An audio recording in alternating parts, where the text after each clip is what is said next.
আসসালামু আলাইকুম। আশা করি আল্লাহর রহমতে আপনারা সকলে ভালো আছেন। কালিজিরা আমরা সবাই চিনি। এটার উপকারিতাও জানি। তবে কি উপকারিতা, কখন খেতে হয়, কতটুকু পরিমাণ খেলে এর উপকারিতা পাওয়া যায় বিস্তারিত জানি না। আজকে জেনে নেব। বিশ্বনবী হযরত মুহাম্মদ সাল্লাল্লাহু আলাইহি ওয়াসাল্লাম এই কালিজিরা বেশি করে খাইতো। মানে প্রতিদিন খাবার তালিকায় রাখতো।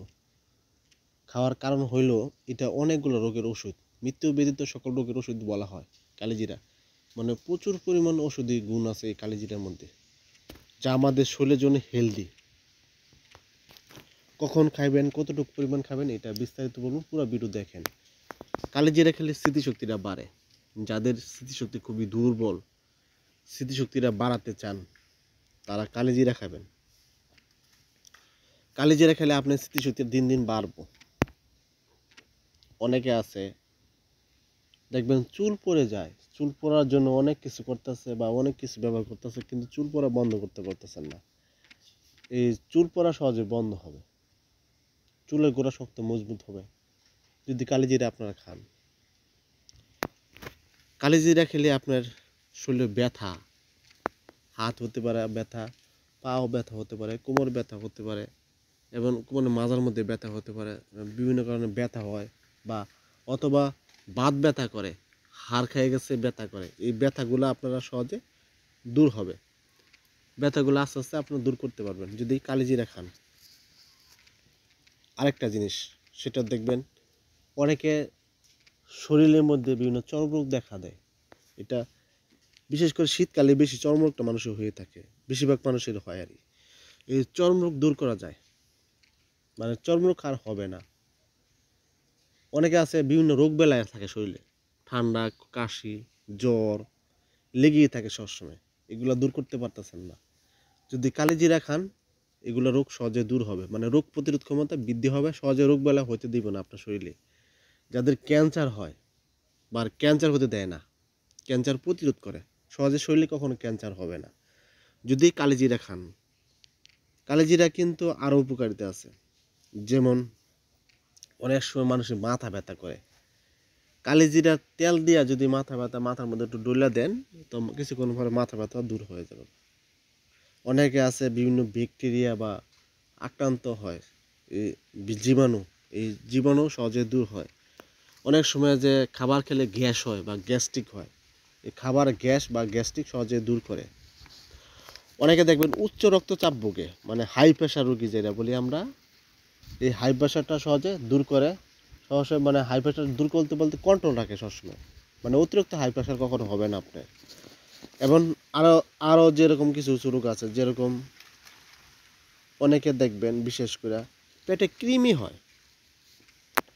পেটে কৃমি কিন্তু অনেক মানুষের হয়, ছোট ছোট কৃমি হয়। এই পেটের কৃমি দূর করে, পেটের কৃমি আপনার সহজে দূর করব। এবং অনেকে আছে খাবার খেলে হজম করতে পারেন না, মানে পেটে শব্দ হয়, পেট ফুলে যায়, পেট ব্যথা করে, হজম শক্তিটা সহজে বৃদ্ধি করে। যদি গ্যাস্ট্রিকও থাকে, গ্যাস্ট্রিক সহজে দূর করে। এবং অনেকে আছে মানে শক্তি বাড়াতে চান, শরীরে পেশির মধ্যে শক্তি বাড়াতে চান, এবং কালিজিরা খেলে আপনার পেশির যে শক্তিটা সহজে মানে বাড়বো, মানে শরীরের শক্তিটা সহজে বৃদ্ধি করে। এবং কালিজিরার মধ্যে প্রচুর পরিমাণ ক্যালসিয়াম আছে। যাদের শরীরে ক্যালসিয়াম অভাব, অনেকের আছে কিন্তু শরীরে ক্যালসিয়াম অভাব হয় বা ক্যালসিয়াম অভাব দেখা দিচ্ছে, আপনারা নিয়মিত কয়েকটা দিন যদি কালিজিরা খান, দেখবেন ক্যালসিয়াম যে অভাবটা আছে সহজে পূরণ করতে পারবেন। অনেকে আছে জিঙ্ক, আয়রন শরীরের পরিমাণ কমে গেছে, এগুলা সহজে পূরণ করতে পারবেন যদি কালিজিরা খান। অনেকে বিভিন্ন ওষুধ খোঁজে শরীর শক্তি বাড়ার জন্য, বা ওষুধ খাইতেছ কিন্তু কাজ হচ্ছে না। যারা নিয়মিত কালিজিরা খায় তাদের শরীরে কিন্তু কখনো দুর্বল অনুভব লাগবে না। সবসময় দেখবেন শরীর শক্তিটা দিন দিন বাড়বে, আস্তে আস্তে বাড়বে। এটা কিন্তু খুব দ্রুত বাড়বে না, আস্তে আস্তে দেখবেন প্রতিদিন খাবেন, প্রতিদিনই আপনার শরীর শক্তিটা বাড়বে। আর এই শক্তিটা কালিজিরা খাইলে যে শক্তিটা তৈরি হয়, এটা শরীর শক্তিটা ধরে রাখা যায়। এর জন্য আপনার খাবার তালিকায় কালিজিরা রাখবেন। ভিডিওর শেষে এটাই বলতে চাই, কতটুকু পরিমাণ খাবেন আপনি কালিজিরা, এত উপকারিতা কতটুকু খাবেন। আপনি মনে করবেন কোনো কিছু অতিরিক্ত ভালো না, অতিরিক্ত শরীরে নিতে চায় না, বা অতিরিক্ত কোনো কিছুই মানে শরীরের জন্য হেলদি না। সবসময় পরিমাণ মতো খাবেন। পরিমাণ বলতে কতটুক? 1 চামচ। প্রতিদিন 1 চামচ পরিমাণ কালিজিরা খাবেন। এটা আপনি কিভাবে খাবেন? এটা কিন্তু অনেকভাবে খাওয়া যায়। কালিজিরা প্রথমত এটা আপনার পাউডার করেও যদি পানির সাথে মিশিয়ে খেতে পারেন, খেতে পারবেন। অথবা 1 চামচ পরিমাণ নিয়া এটা ভাইজা চিবায়, চিবায় খেতে পারেন। এভাবেও খেতে পারেন। আপনার সুবিধা মতো খাবেন। আরও এভাবেও খান। যারা খুবই দুর্বল, নিজেকে হতাশ মনে করতেছেন, মানে মানুষের কাছে বলতে পারে না লজ্জায় যে আপনার শরীর যে এত দুর্বল। এই দুর্বলতা কাটানোর জন্য, শক্তিটা দ্রুত বাড়ার জন্য আপনারা মধুর সাথে মিশিয়ে খেতে পারেন। অনেকে বলেন কতটুকু মধু নিবো? আপনারা নিতে পারেন 2 চামচ বা 3 চামচ মধু, 1 চামচ পরিমাণ কালিজিরা একসাথে মিশিয়ে আপনার সুবিধা মতো দিনের যে কোনো সময় আপনি খেতে পারেন। অনেকে বলেন তো আমার ডায়াবেটিস, আমি তো মধু খেতে পারি না। হ্যাঁ, ডায়াবেটিস বাদ দেন, মধু খাওয়ার দরকার না, শুধু কালিজিরা খান। আপনার সুবিধা মতো 1 চামচ পরিমাণ করলে খাবেন। 1 চামচ পরিমাণ খেলে আপনার শরীরের শক্তিটা সহজে বাড়বো আর সহজে শক্তিটা ধরে রাখতে পারবেন। প্রতিদিন খাবেন, মিস করবেন না। আমি নিজেও প্রতিদিন খাই, কেন স্বাস্থ্যের জন্য খুবই উপকারিতা এবং শরীরের জন্য খুব হেলদি।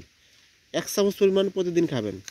1 চামচ পরিমাণ খেলে ইনশাল্লাহ আশা করি যে উপকারিতা আছে এটা পাবেন। যারা ভিডিও দেখেন, ভিডিও দেখার পরে যদি উপকৃত হন, যদি ভালো লাগে অবশ্যই পেজটা ফলো দিবেন। ফলো দিলে এটা হয় যখন আমি নতুন নতুন ভিডিও আপলোড করবো তখন আপনারা সহজে দেখতে পাবেন। যারা ইউটিউবে দেখবেন তারা সাবস্ক্রাইব করবেন। আপনাদের সাবস্ক্রাইবার অনেক অনেক মূল্যবান।